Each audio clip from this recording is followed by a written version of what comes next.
Petit Jornal. Inteligência e irreverência em doses diárias.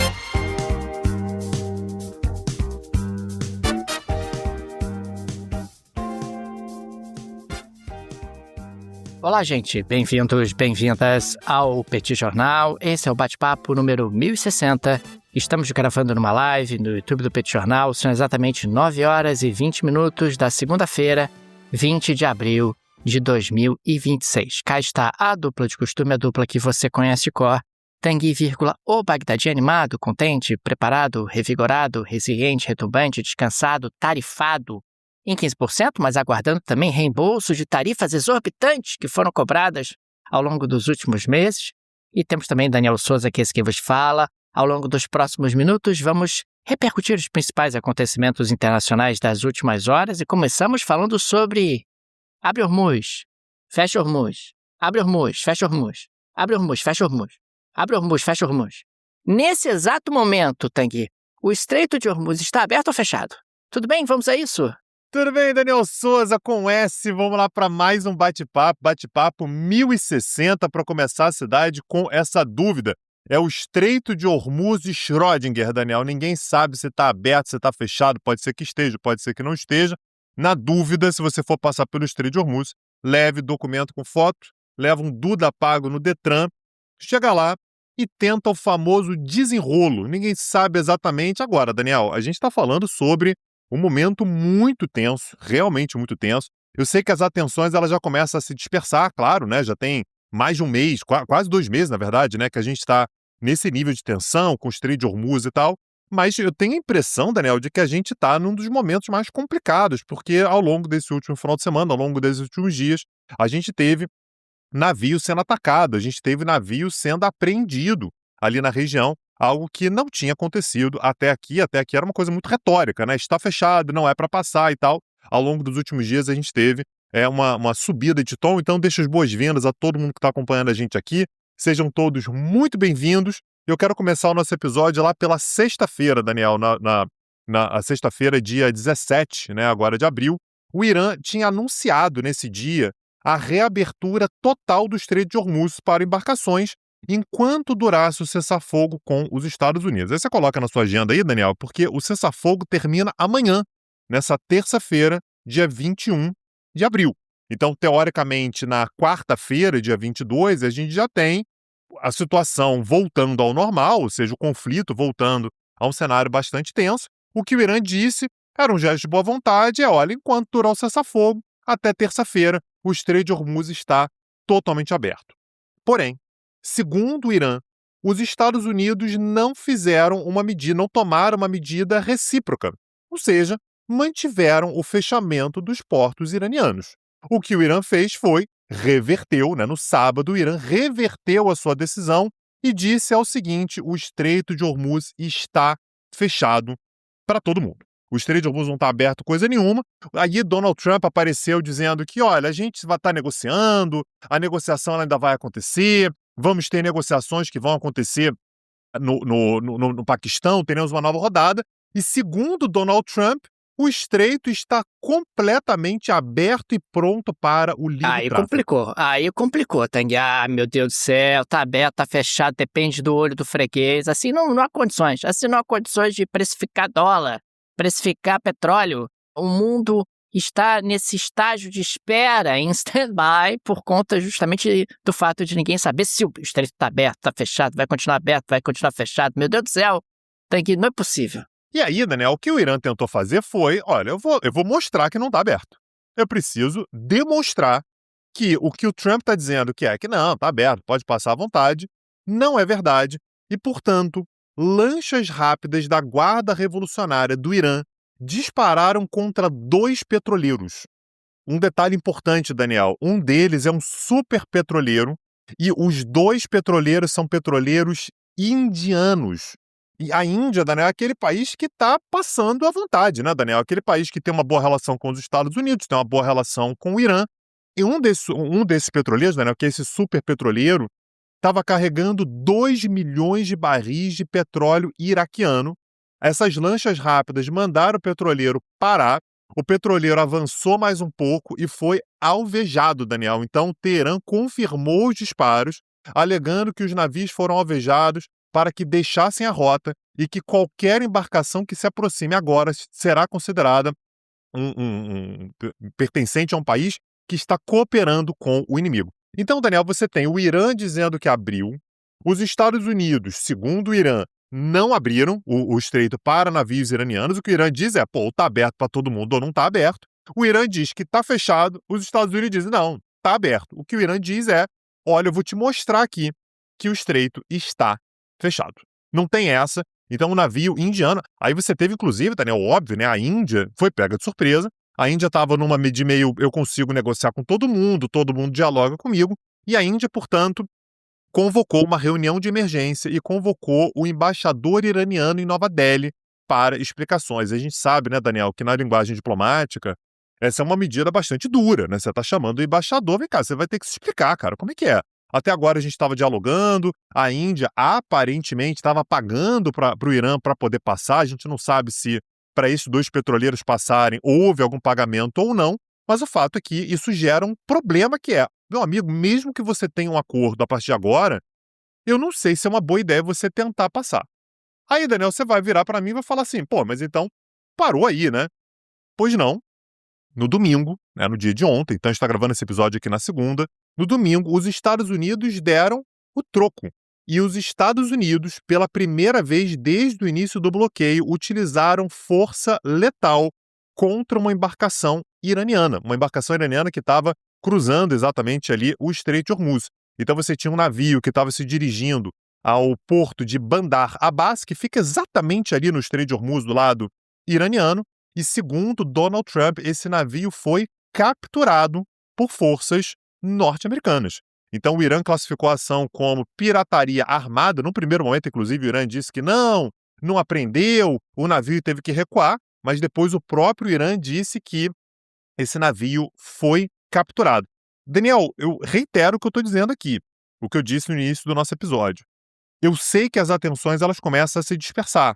Claro, é muito tempo prestando atenção para a mesma coisa e tal, várias outras coisas estão acontecendo no mundo, mas a gente não tinha tido até agora, claro que os ataques todos contra o Irã e tudo, mas no Estreito de Hormuz a gente não tinha tido ainda um dia na verdade, um fim de semana, 3 dias seguidos, com tanta ação.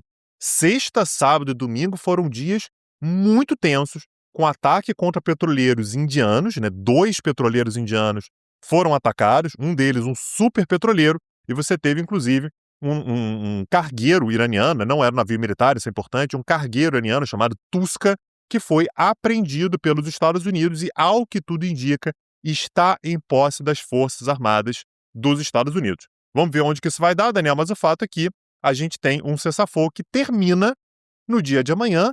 Há expectativa de negociações que devem começar amanhã também no Paquistão. Num primeiro momento, o Irã disse que não ia negociar, porque você está tendo uso da força, os Estados Unidos não estão cooperando, mas parece que o Irã está sim mandando uma delegação que vai para o Paquistão para negociar com os Estados Unidos no dia de amanhã. Vamos acompanhar para ver o que sai dessa negociação, Daniel. Agora, Tanguy, enquanto isso, a Reuters divulgou um levantamento que me pareceu bastante interessante, destacando que o mundo já perdeu mais de 50 bilhões de dólares em petróleo não produzido desde o início da guerra. Na prática, a gente está falando de algo em torno de 500 milhões de barris de petróleo que deixaram de ser produzidos e, consequentemente, ofertados no mercado internacional, e já há tranquilidade em dizer que se trata da maior interrupção de oferta de energia da história moderna. Afinal, quando a gente pega ali os grandes choques do petróleo da década de 70, o mundo era muito menor e, consequentemente, a retração na oferta de energia também. Esse choque ele é equivalente a 10 semanas sem aviação global, ou seja, seria o consumo de 10 semanas de aviação. Seria o equivalente a 11 dias sem transporte rodoviário no mundo.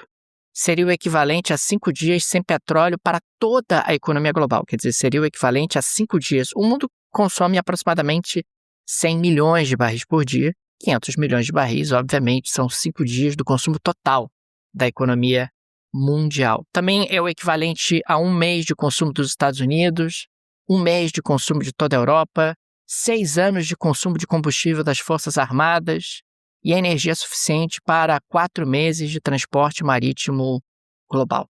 Na prática, é só para tangibilizar o que significa a quantidade de petróleo, a quantidade de energia que não foi entregue no mercado ao longo dessas últimas semanas.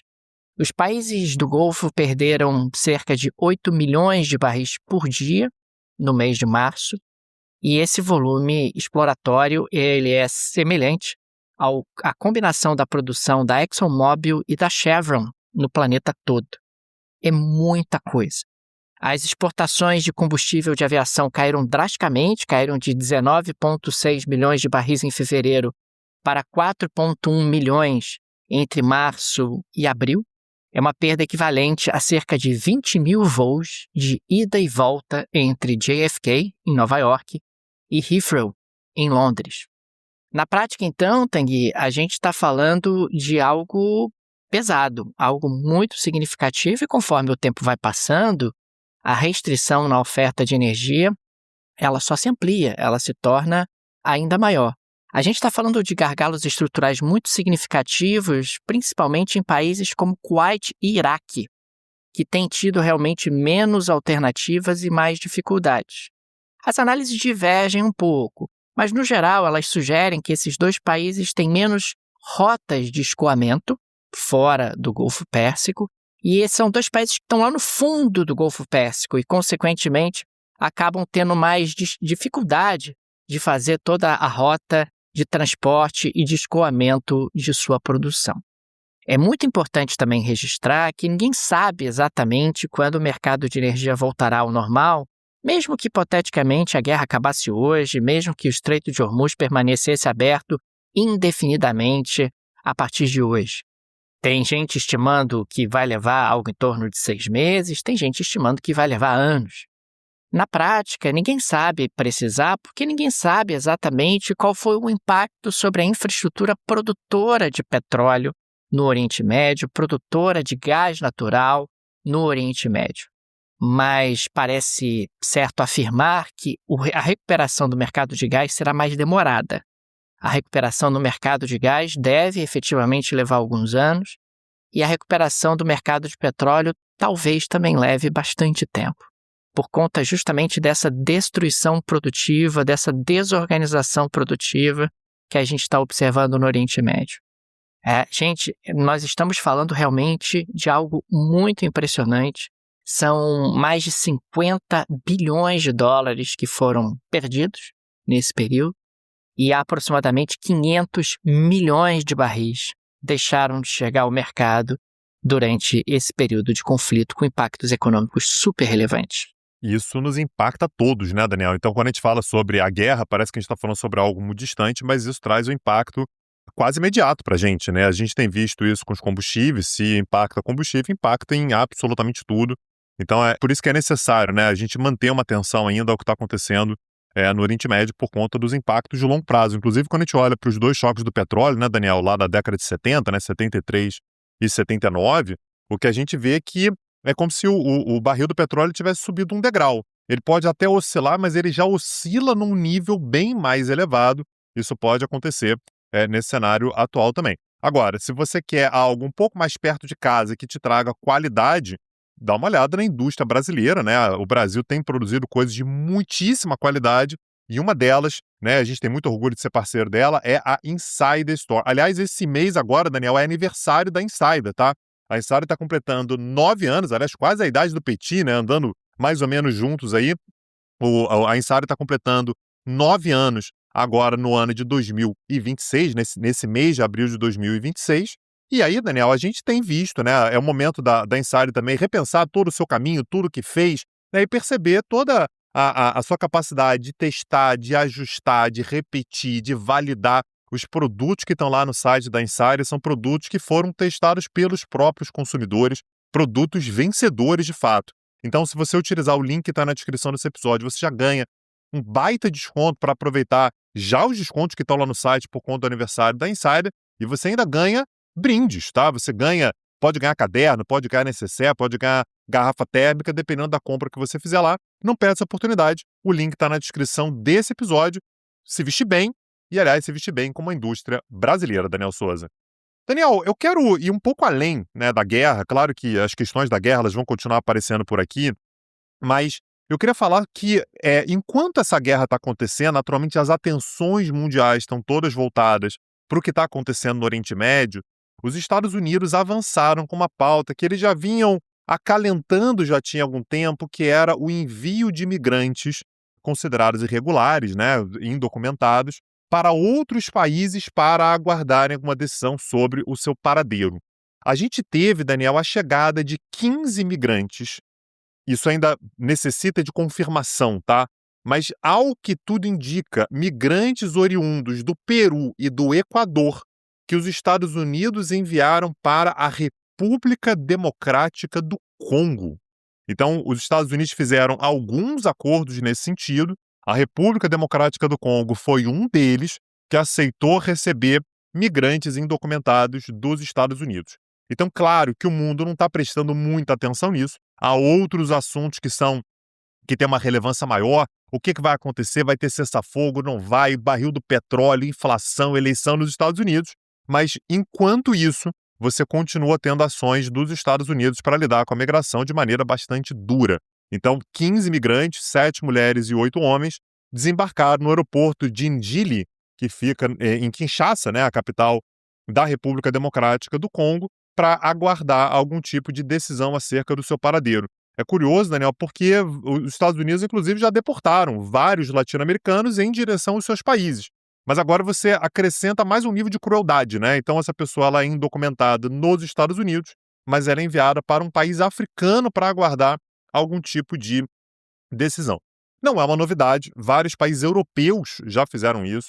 Então, a Itália, por exemplo, tem um acordo com a Albânia, né, que é um país que não é da União Europeia, para receber essas pessoas. Outros países europeus também têm acordos similares. A gente teve um acordo parecido com esse com o Reino Unido, que também queria mandar imigrantes indocumentados em direção a países africanos para aguardar julgamento, para aguardar para onde que essa pessoa iria.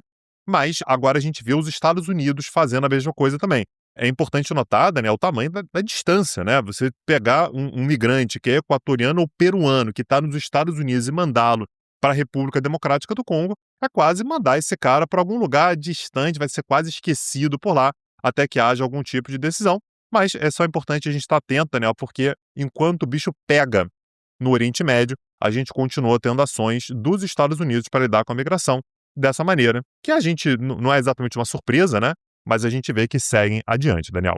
É impressionante, né, Tanguy, como isso tornou realmente um elemento central da política do governo Donald Trump. Aliás, é um aspecto no qual ele tenta ali buscar algum tipo de popularidade, algum tipo de vinculação à sua base mais coesa. E falando ainda sobre Estados Unidos, o secretário de Energia dos Estados Unidos, o Chris Wright, afirmou que os preços da gasolina já atingiram o pico. Ou seja, não vão subir mais do que já subiram. Mas podem permanecer acima de $3 o galão até o próximo ano. Quer dizer, ele acha que até o próximo ano você não vai ter ali uma normalização mais forte no que diz respeito ao mercado de combustíveis dentro dos Estados Unidos, que é o maior produtor de petróleo, o maior produtor de energia do mundo. E o que acaba acontecendo, inclusive, é que a gente está falando de um preço médio nesse momento nos Estados Unidos, de $4,05 o galão.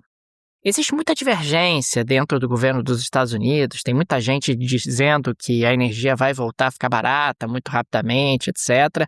Mas me parece que essa declaração do Chris Wright, do secretário de Energia do governo americano, ela é mais adequada à realidade, mais aderente à realidade. Ou seja, estamos falando de um presidente Trump que vai enfrentar as midterms com combustível caro.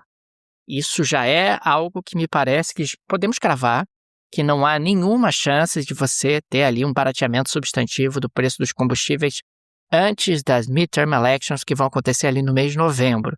O que para o Trump é uma péssima notícia, né? É um desastre gigantesco. Você tem aí a possibilidade do presidente Trump perder eventualmente a maioria no Senado, a maioria na Câmara dos Deputados, a maioria dos dois, e consequentemente perder realmente boa parte da força do seu poder nos anos finais do seu mandato. E fica cada vez mais frágil também a hipótese dele conseguir tumultuar o processo das eleições de meio de mandato, né? Num determinado momento, chegou-se a levantar ali a possibilidade, não, vamos aqui mandar o ICE, vamos mandar a cavalaria, vamos mandar seja lá quem for, para cercar essas zonas de votação com urnas absolutamente fraudadas pelos democratas, etc. Mas dentro de um ambiente como esse, fica muito difícil você ter um respaldo popular mais forte. Então, é muito impressionante essa desorganização que o governo Trump provocou na economia mundial, claro, mas também na economia dos Estados Unidos. E é importante registrar também que a inflação, ela demora para ter os seus efeitos mais plenos. É claro que todo mundo sente o aumento do preço do combustível muito rapidamente, mas o frete que vai impactar nos alimentos, o fertilizante que vai impactar na produção de alimentos e depois no preço dos alimentos, leva mais tempo para ser sentido, eventualmente até meses e meses para que o efeito seja sentido. Ou seja, pode ser e muito provavelmente será, lá nas midterm elections, a gente vai estar com uma eleição nos Estados Unidos, ou melhor, com uma inflação nos Estados Unidos ainda mais pressionada por conta desses efeitos colaterais expandidos sobre a economia americana. Não é um bom prognóstico para o Trump, ele que se fiançou na eleição de 2024 como sendo alguém capaz de gerenciar a economia. A gente chegou a falar sobre isso aqui no Petit Jornal, porque o Trump, isso era uma percepção naquele momento, ele é muito melhor para organizar a economia do que o Biden, muito melhor para organizar a economia do que os democratas, só que dentro desse atual contexto é muito difícil preservar essa imagem de alguém que é um ótimo gestor para a economia americana. Perfeito. Daniel Souza, temos geleia da Shakira de hoje. O Daniel Souza, hoje, ele fez uma coisa que foi o seguinte, ele não quis me contar qual é a geleia da Shakira. Então, minha pergunta, Daniel, teremos Donald Trump na geleia da Shakira de hoje? Teremos, mas não diretamente. Indiretamente, tá, Tanguy? Eu vou parar de contar para você de forma antecipada qual é a geleia da Shakira, justamente para ver a sua reação. A sua reação genuína acaba sendo parte do barato, acaba sendo parte do negócio. Pois bem, o Javier Milei, Tanguy, resolveu fazer uma postagem gerada por inteligência artificial no seu Instagram oficial. Aliás, quem quiser pode ir lá ver, essa postagem está lá disponível. E a postagem, Tanguy, traz ele, Javier Milei, trocando um violão crioulo, enquanto o presidente dos Estados Unidos, Donald Trump, ele canta uma música em espanhol. Mas não é só isso. O Donald Trump, ele está vestido de mariachi, cantando em espanhol. E aí ele vai cantando, abre aspas, em espanhol, né? Sou o senhor ultimato, distribuo o tempo com condições. Fecha aspas. E aí, Tanguy, você também tem figuras como o primeiro-ministro israelense, o Netanyahu, e o secretário de Estado, o Marco Rubio, fazendo coros, né, num microfonezinho, os dois juntos, fazendo backing vocal do Donald Trump. Então, olha a cena, o Javier Milei tocando seu violãozinho, aquele violão bem dos países hispânicos da América Latina, o Donald Trump vestido de mariachi, cantando em espanhol, que ele é o senhor do ultimato, etc., que ele faz e acontece, e temos como backing vocals justamente o nosso Marco Rubio e temos também o Benjamin Netanyahu. É isso, Tanguy. Fica com isso na sua mente a partir de agora. Ô Daniel, chamar o Netanyahu não, o Milei de puxa-saco é exagero não, né? Não é exagero. Mas eu fiquei com dúvida se ele é fã ou hater, porque na prática achei um pouco esquisito botar o Donald Trump. Mas o Donald Trump vai gostar de ser colocado como mariachi cantando em espanhol, Tanguy? Muito entre nós. Será que Daniel, ele vai gostar disso? Eu não sei, cara. Mas é porque, assim, o problema estético ele é muito grave, né, cara? Então, às vezes, a pessoa faz uma homenagem e sai um negócio desse. Mas é fã, com certeza. É porque, assim, qual é a chance do Milei ter feito isso pra ofender Donald Trump? Zero. Nenhuma, claro. O objetivo do Milei era claro. Era deixar Donald Trump feliz. Olha como é que você é o líder de todos nós. Inclusive na música, né? O senhor ultimato. Não assisti, Daniel Souza, você me pegou de surpresa aqui, não quis dizer qual era a geleia e tal. Não assisti. Eu tenho um problema com a geleia que o Daniel traz pra cá, porque eu sempre acho que é mentira, mas eu vou conferir. E recomendo aí que os ouvintes também confiram. Daniel Souza, dessa maneira a gente chega ao fim do nosso episódio. Queria agradecer todo mundo que tá junto com a gente, todo mundo que mais uma semana acompanha tudo que tá acontecendo no mundo junto com o Petit Jornal. É um prazer estar aqui com vocês e vou deixar aqui um convite, Daniel, se você quer saber mais sobre toda essa crise de Hormuz, as consequências econômicas, a gente está discutindo isso todas as semanas lá no Petit Curso. Está tendo um curso agora com 4 aulas exatamente sobre esse assunto. A gente vai falar, inclusive, sobre a economia do Oriente Médio, essa semana agora, né? Economia para além apenas da questão do petróleo, além de todas as aulas, todos os cursos que a gente tem por lá. Tem América Latina, tem Balcãs, tem América do Sul, né? Você tem países europeus, você tem países asiáticos, tá tudo lá. E tornando-se aluno, você tem acesso a todo esse conteúdo, petcursos.com.br. Fica aqui também o nosso agradecimento aos apoiadores e apoiadoras do Petit Jornal, vocês que ajudam a manter o nosso projeto.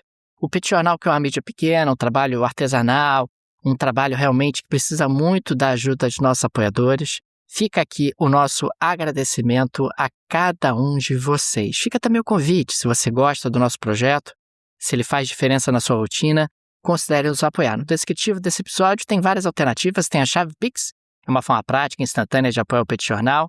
Tem também o link do Apoia-se, o link do Patreon. Tenho certeza que uma dessas alternativas será confortável para você. Ainda hoje tem mais um episódio, hoje à noite, para a gente comentar o que aconteceu ao longo dessa segunda-feira. Nos vemos, um abraço, até a próxima, valeu! Tchau, tchau! Petit Jornal. Inteligência e irreverência em doses diárias. Acesse www.petitjornal.com.br.